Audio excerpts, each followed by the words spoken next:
Etsy News, your one-stop shop for what's been happening with Etsy through the week. And in this week's news, I finally got answers from Etsy about some of the burning questions. The new listing manager is not finished yet, Etsy staff admit, and more. So let us dig into this. First things first, really now, sellers are pretty annoyed. In the listing manager, when you're creating a listing, under shipping options, people are seeing this. You're charging too much for shipping. You could lose money when a US buyer spends $35 or more in your shop because they won't pay for shipping. You could charge buyers the actual cost of shipping or less. Yeah, so this seems to be comparing shipping prices across sellers of similar items, and we know how good Etsy is at figuring out what are similar items, something like what Amazon and eBay do. But obviously, sellers, different prices, different shipping, different items cost different to ship.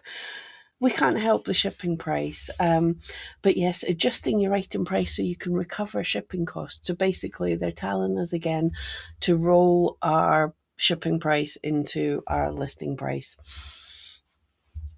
Sellers are obviously not overly happy. Yeah. It's a race. It's the race to the bottom thing, to be seen as the cheapest instead of the most honest.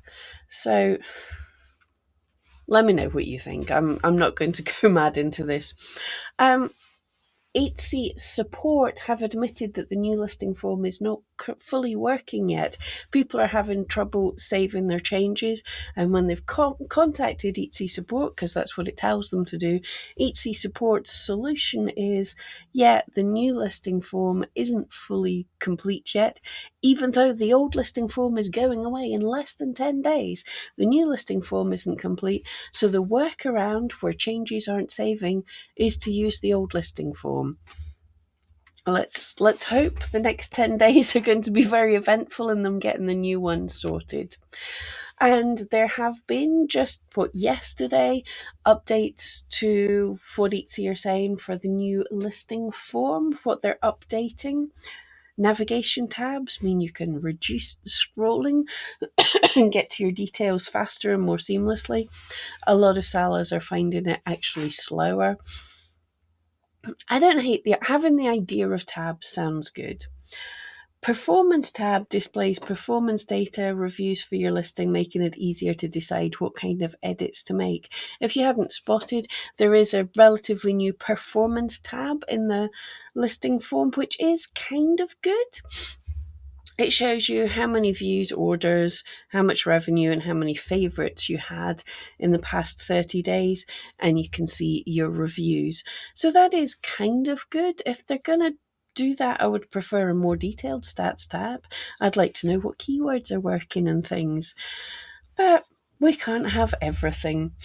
Listing previews lets you double check your edits before publishing live. Yeah, I think we used to always have a preview in the old thing. And new, skip the mental maths with the profit calculator. Yeah, that's been around for a few weeks as well.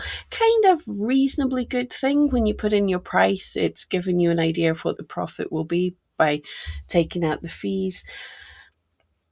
I think that is a good idea, although sellers still are not understanding everything about fees. They're not understanding, that's the only fees. For instance, if your sale comes from offsite ads, there's another 15% or 12% to be taken off of that.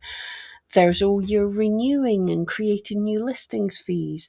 If you have the subscription to the Etsy Plus, I think it's called. So quite often people are surprised that their very first sale results in all the money being taken off in fees. And also as well, to say it's estimating your profits, That's also not taking into account, and now I know it's the seller's business to do it, it's not taking into account things like how much the actual shipping costs, how much, for example, print on demand fees are going to be. They have to be added on as well, or how much your raw materials and how much of your time is taken up into marketing this item. But I do think it is a step forward. There is a new Etsy email scam. So being sent to your email, you'll find an email with a link to your shop and something along the lines of, "Hello, can I just clarify that I'm speaking to this shop owner?" Couple of things. This could be someone wanting to email you about your shop. I doubt it. Could be someone whose English isn't necessarily the best and it doesn't sound really good, but they're just wanting to know, hey, have I emailed the right person? I don't think this is the case. They would message you on Etsy. I think this is a kind of phishing scam to find out if they found the right email for your shop. Possibly planning to look into if they can hack into your shop. I don't think there's a massive danger, but I would mark these emails to your email provider, mark them as phishing or a scam, and I wouldn't answer to them. If they want to contact you, they can contact you on Etsy. There is the other third option that could be someone you've purchased from or something. It can happen. I just had a customer the other day. I messaged them and I didn't hear anything, so I emailed them and they said, "Oh, I replied to you on Etsy." I never got that reply. It's nowhere. But obviously, because they purchased from me, I have their email now that I can email them. So it is possible someone mailing you and they're mentioning that they've sent an email that sounds a bit dodgy, but I wouldn't be replying to this. I haven't heard of anything bad from it. They're obviously not criminal super masterminds, but it is a bit worrying when you see that. Alternatives to Etsy, or I would say things to stop having all your eggs in one basket. My friend Starla, if you missed it, has just been talking to the Go Imagine CEO, John Lincoln, talking about how that is as a place for artists to be selling online. So you want to check that out. Interestingly enough, now so many people since that video have been talking about Go Imagine. So definitely if you're in the US, that could be very interesting to you if you want to move one of your eggs out of the Etsy basket.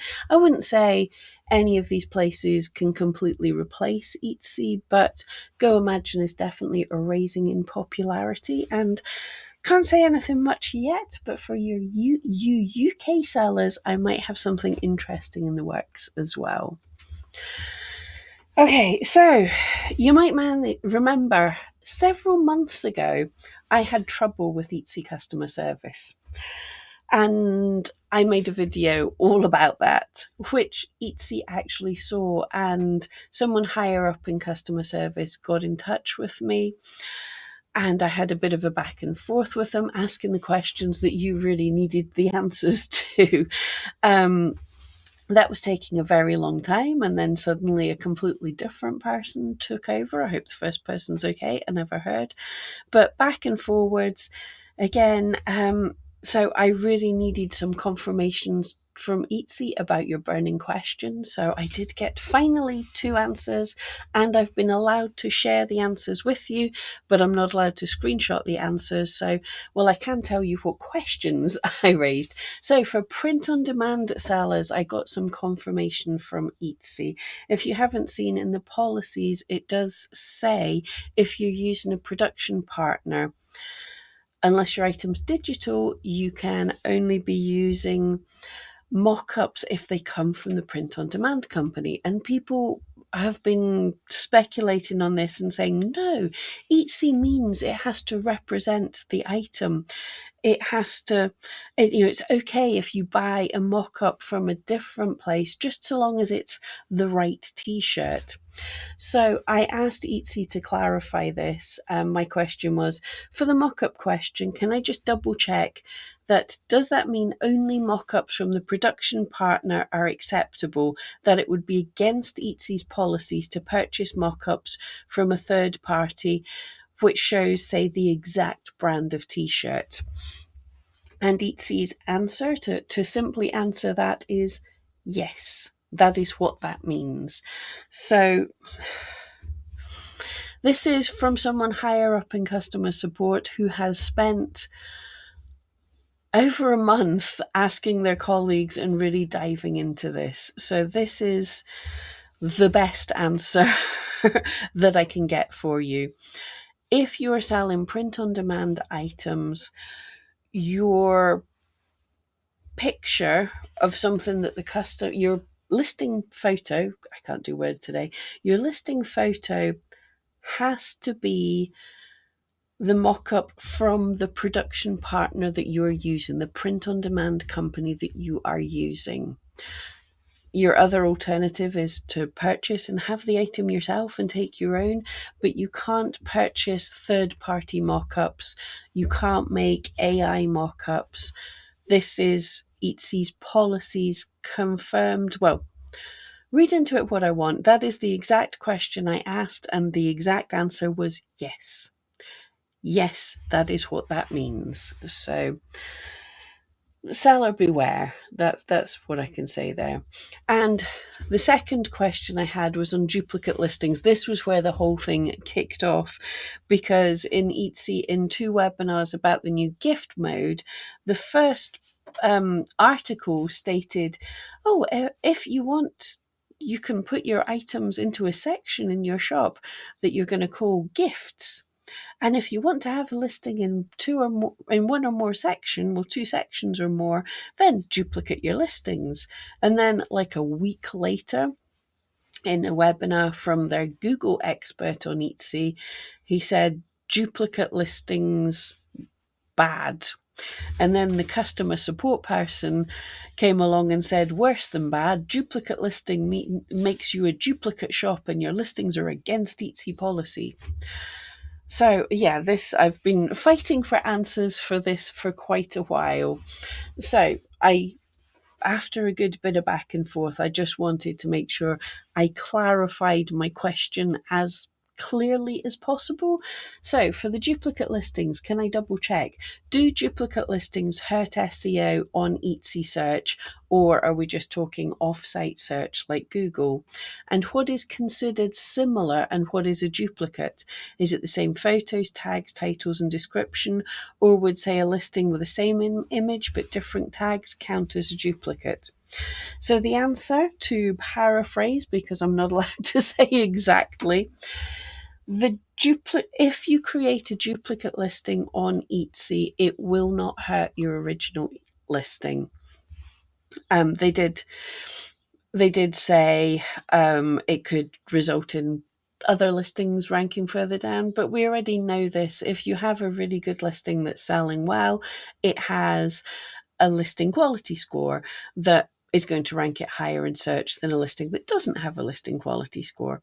And I've done some tests, and if you duplicate a listing several times, so I create a brand new listing, publish it, and then a few hours later just completely duplicate that listing, the next one with the same listing quality score gets its boost for newness. The next one comes in at the exact point that the first one had gone in at and bumps the first one down.